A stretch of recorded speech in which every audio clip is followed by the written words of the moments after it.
أعوذ بالله من الشيطان الرجيم. بسم الله الرحمن الرحيم. اللهم صل على محمد وعلى محمد الإمام والمهديين وسلم تسليما. Everybody, no matter if they're a Jew or Christian, no matter if they're Muslim or Hindu or Buddhist or atheist, everybody agrees that if there is a God, the God has to be good. And everybody agrees that a good God would never leave his sheep go astray or his creation go astray. So a good God has to leave with creation a way that they are able to communicate with him. There has to be a rope that is extended from God Almighty down into creation. That if creation holds on tightly to, that they don't go to hellfire, or they don't go astray, or they don't go into misleading paths that will eventually lead them into places of darkness or misfortune or hellfire. Or else that would not be a God who is worthy of worship. A God who just leaves creation be confused in the middle of 1,000,001 sects and religions that are all professing to be the only true path, and each one of them is saying that the other paths are going to lead you to hellfire. So the person who comes into this world and he's truly seeking or looking for God, he has to find God's phone number. He has to know, how can I distinguish? How can I find God and find the true path? I just want him. Oh God, no matter who you are, if Buddhism is the true path, I want to be a Buddhist. If Christianity is the true path, I want to be a Christian. If Islam is the true path, I want to be a Muslim. There has to be a way to figure it out. And that was what was so attractive and still is attractive about the call of Ahmed Hassan and the message of Ahmed Hassan and the message of this da'wah, the da'wah of Imam Mahdi. Ahmed Hassan said God did leave a clear way to communicate with him. And that way was the same phone number, which he never changed from the time of Adam all the way till now. And it's very simple, and it's in front of you, and no Christian, nor Jew, nor Muslim would disagree on it. And it's this law, the law of knowing the proof or the messenger or the representative of God. How to find basically the door of God.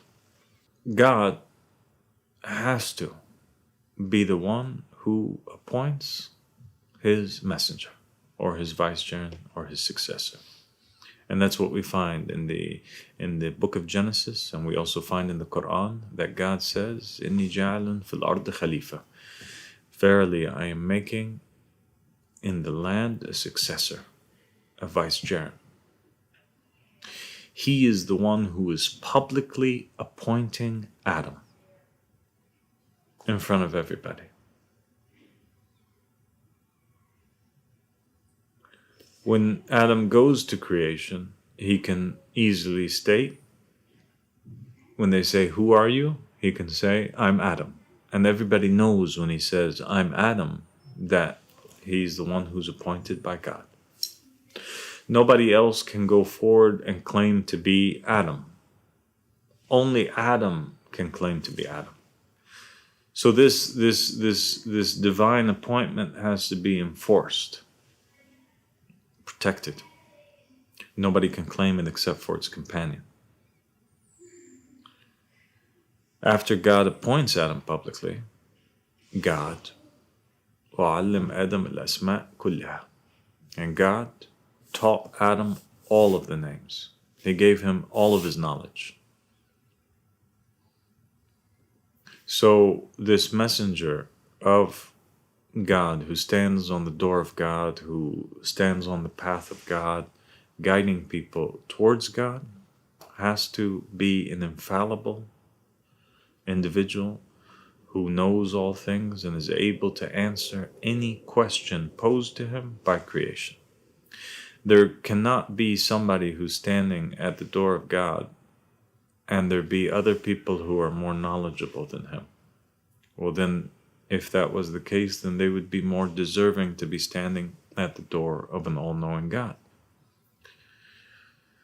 The third criteria to knowing that the path that you're on is the correct path or the true path is that the messenger is always calling back towards the supremacy of God. The idea that nobody can rule except for the person who's appointed by God. Because in fact, when that person appointed by God rules, it is God who's ruling. Just like when the Democrats have a candidate and the candidate wins the White House, who's ruling the White House? The Democrats. If there's a Republican candidate and he wins and he's ruling from the Oval Office, who's ruling the Oval Office? The Republicans. As such, God, when he appoints a king or a successor, and that king or successor rules, who's ruling? It's God who's ruling. So those three criteria are the criteria that whereby a person who's in an ocean of confusion can identify and know, how do I tell if I'm on the right path or not? So let's take it to a real life scenario. Now, what does that mean? That means that in every day and age, there has to be somebody who's appointed by God. God is always present in creation through a vicegerent. There's never a moment in the history of the earth where there's a vicegerent that's absent. There always has to be somebody. One passes away, a new one comes in his place. Jesus goes, Simon Peter is there. Muhammad goes, Ali ibn Abi Talib is there. Ali ibn Abi Talib goes, Al-Hassan is there. Al-Hassan goes, Al-Hussein is there. And as such, in a long line of successors, 124,000 prophets and messengers, and an unlimited amount of successors all the way from the beginning of creation till the end of creation. So if I'm standing and I'm trying to find out, and I'm calling God in the middle of the darkness, oh God, show me the true path. If it's Buddhism, I want to be a Buddhist. If it's Christianity, I want to be a Christian. If it's Islam, I want to be a Muslim. Just show me where the truth is. I'm going to hear a bunch of voices. These wolves that are in sheep's clothing, these hollers, these yells, these claims. Sunni Islam is the right path. Oh, you have to be on the, this type of path. You have to be a Buddhist. You have to be you have to be a Christian. No, you have to be a Protestant. No, you have to be a Methodist. No, you have to be a Baptist. No this, no this, no this. The first thing that I have to do is go back and say, are you appointed by God? If the answer is no, I'm not appointed by God, then thank you very much. I don't want to hear about it. Because you don't have the right to talk in the name of God. The only person who has the right to talk in the name of God and say that they're going to lead me towards God is the person who was appointed by God. That's the only way that my heart can be at peace.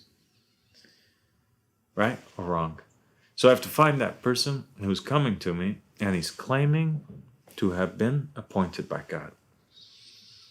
In the time of Adam, Adam was clearly appointed by God, and he could say, hey, I'm Adam, I'm the one who was appointed by God. When we come to the Israelites, when they wanted a king in the Torah and in the Quran, what did they do? Could they appoint their own king? They couldn't appoint their own king. So they had to go back to the prophet who was appointed in their time, Samuel. They said, Samuel, we see all the other nations, they have kings. We want a king too. So Samuel had to go back to God, and God told, inspired, instructed Samuel, who was his messenger, to appoint for them Saul. So Saul, the first king of Israel, becomes an appointed king. That's the only way that he can be king, is he had to be appointed. Same thing with David, same thing with Solomon. They had to be appointed. Appointed by who? Appointed by Samuel. And their appointment by Samuel who is a messenger of God, becomes the same thing as an appointment directly from God, like in the case of Adam. So now Saul would go to the people and they would say, "Who are you?" "I'm the king of Israel." "The king of Israel who?" "The king of Israel, Saul, the one who was anointed by Samuel." Correct? David would come. "Who are you?" "I'm King David." "Who are you? Who appointed you?" "God appointed me." "I'm David, who was appointed and anointed by Samuel." Solomon would come. "Who are you?" "I'm King Solomon." "Who appointed you?" "I was anointed and appointed by the messenger and the king sent by God, David." Jesus came. What did he say? He said, "I'm the messenger of God who was foretold to you by Isaiah." Muhammad came. What did he say? He said, "I am the messenger who was foretold to you by Jesus." It would be pointless. It would be contradictory to common sense if somebody else could claim that position that was mentioned by the vicegerent of God. So what is the point, for example, of Jesus coming to us and saying that after me, one day there's going to come Muhammad? If 1,000,001 people could come before Muhammad and claim to be Muhammad, then it wouldn't really be a sign of guidance, right or wrong. It would be a source of misguidance. People would be confused. So God has to promise to protect this name and the claiming of this name. Nobody can claim it except for its companion. And that's what we find in the hadith of the Ahlul Bayt alayhim salam, and actually also in the narrations of the Jews and the Christians, is that anybody who claims to be the messenger of God and they really are not from God, then God will cut off their life. Has to be protected. Or else it doesn't make sense, right or wrong.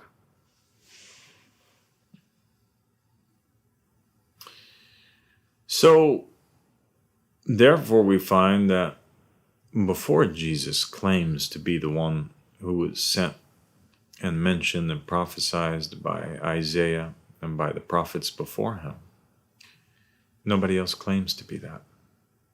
He's the first one who claims it. People can claim to be it after him. It doesn't matter because it's already fulfilled in Jesus. But they can't claim it before him. Muhammad sallallahu alaihi wasallam, nobody claimed to be mentioned on the tongue of Jesus before him. Nobody can claim to be the appointed king except for the appointed king. But he also has to back it up by knowledge as an added assurance for the people. And he also has to call towards the supremacy of God. He can't come with a system of rule that's based on the right of birth, for example, or based on elections, or based on any type of other political system. It has to be that God is the one who appoints, and that's it. So Ahmed Hassan, when he came with these things, he brought a logical argument forth that nobody could argue against. Everybody agreed that actually this is the case. And when they go and they look at the examples of the prophets and the messengers, they find that, yes, David, Solomon, Ezekiel, the prophets, the messengers, all of them, from the time of Adam till Muhammad, were claiming that God is the only one who can rule.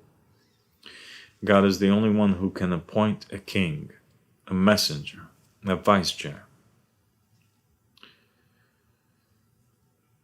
And that vicegerent has to be knowledgeable. And that vicegerent has to call towards this system. They have to be. This criteria is an infallible one. And so, in 1999, we found that Ahmed Hassan salam was the only person on the entire planet who fulfilled that criteria. Ahmed Hassan salam, out of all the voices on the planet, and those who were calling towards this religion or that religion, this path or that path, there was only one man who said, I am sent by God. And that automatically makes him the only claim that's worth investigating.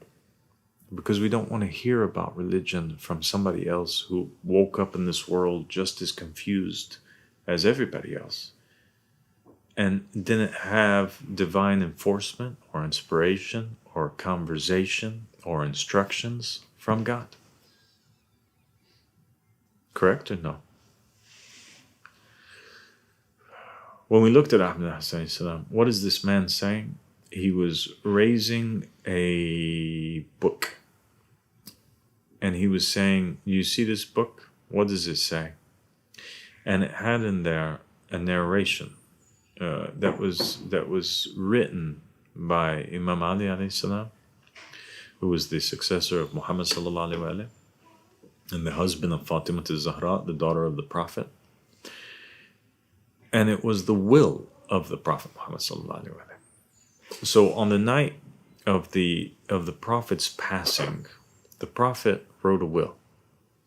And the Quran says it is obligatory that if death comes to anybody, that they write a will.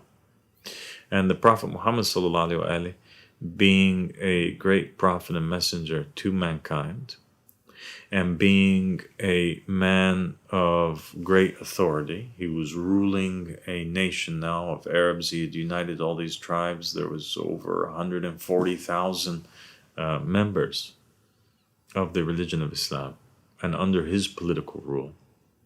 If he had died without appointing his successor, then that would make him not worthy of being a prophet or not worthy of being a ruler.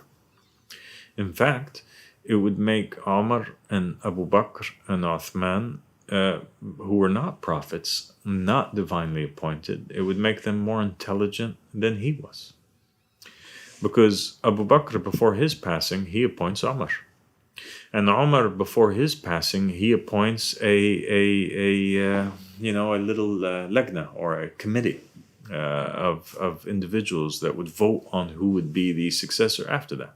So each one of them safeguarded the method or the appointment of the ruler after them, in their life, before their death, so that they don't die and they leave people in massive confusion. And a group of people decide to support this guy while another group of people decide to support this guy, and they all start fighting with one another. Each one of them said, no, I'm going to ensure that before I die, I appoint my successor in my will. So if Abu Bakr was smart enough to do it, and he was in direct communication with God, and Umar was smart enough to do it, and he was in direct communication with God, then the Prophet Muhammad, who was in direct communication with God, must have had done it. And he did do it. And we find one narration, and it's the only narration that's present, that mentions the contents of the Prophet Muhammad's will.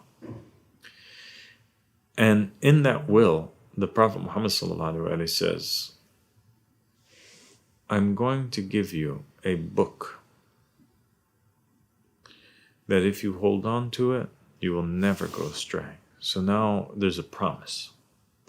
And the promise is the same promise that God gave to creation when he appointed Adam. If you hold on to Adam, you'll never go astray. If you hold on to Jesus, you'll never go astray. If you hold on to Muhammad, you'll never go astray. Muhammad also says, I'm going to give you a book, a writing. If you hold on to it, you'll never go astray.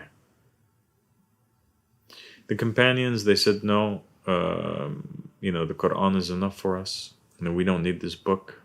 In a narration called the tragedy of Thursday. And so the Prophet dismissed them.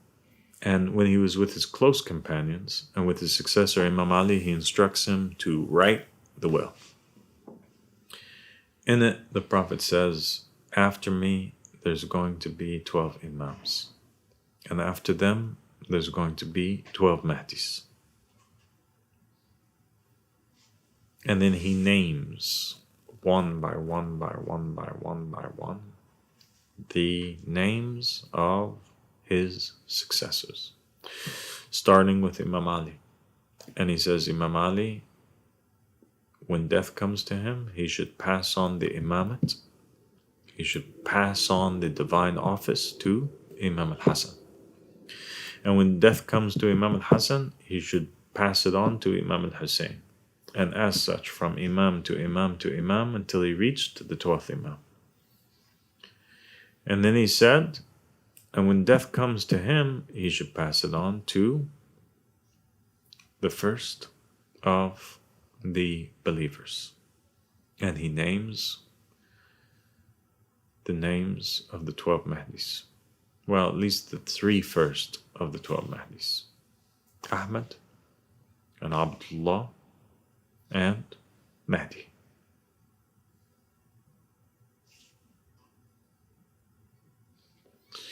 So now Ahmad al-Hasan had come forward claiming to be appointed in the will of the Prophet Muhammad sallallahu alaihi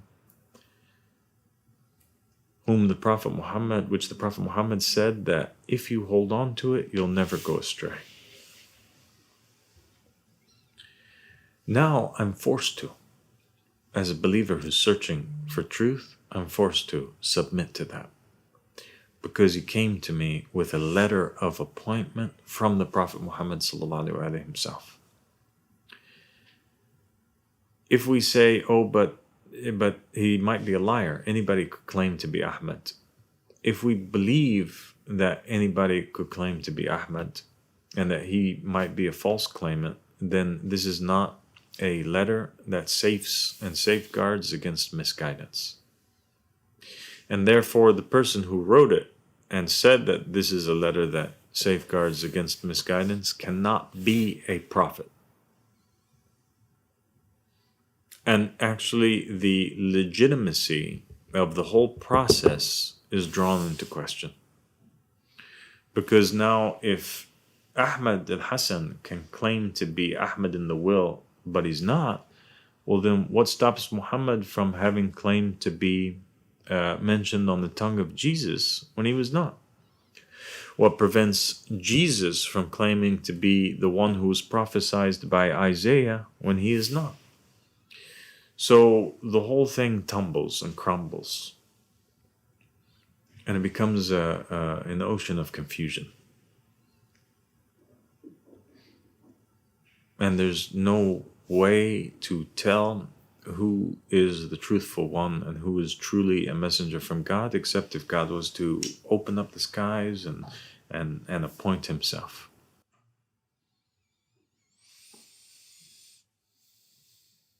Ahmad al-Hasan then, after claiming to be Ahmad in the will, he challenged all of the scholars of Islam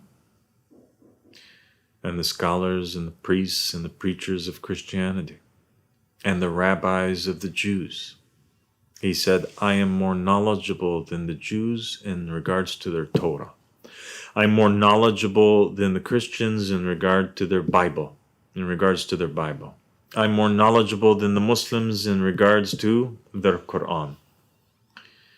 And he answered the people's questions. And he wrote books which demonstrated that very fact, thus proving that he had divine knowledge. So now Ahmad al-Hasan, he fulfilled 2 of the 3 criteria. And the third criteria is that he came with a banner, And that banner is the banner of the supremacy of God, which is written in Al-Bay'a Lillah, or rulership, kingship is only for God. The only person who has a right to tell other creatures what to do is somebody who is appointed by the Almighty Creator who created those creatures. That's the system of rule that the Imam ﷺ came with. And he said it's not a new system. It's the same system that existed from Adam's time until now.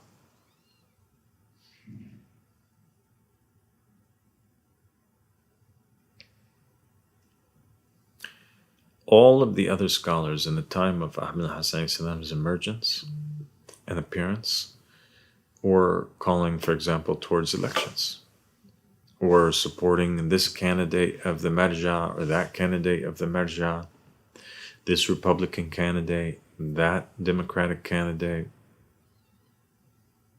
But nobody on the planet was claiming that they were a divinely appointed ruler or king or messenger and could back it up with a claim, a letter of appointment by the Holy Prophet or the person who sent them, and demonstrate knowledge like Ahmad al-Hasan did. And that is how you know what path to follow. And that's how we knew what path for us to follow. It's incredible, isn't it? And when we think about it and we look into the Gospels, we see that after Jesus had passed away, there was clear leadership for the church in the form of Simon Peter. And Simon Peter was not just somebody who came into power from his own self, but rather he had to have been appointed by Jesus before Jesus passes. And that's exactly what we find in the Gospels. Jesus publicly appoints Simon Peter. We find that Muhammad sallallahu alaihi wasallam in Ghadir appoints Imam Ali alayhi salam. So there's a public appointment, and there's also the fact that he appointed Imam Ali alayhi salam and those who were to come after Imam Ali in his will.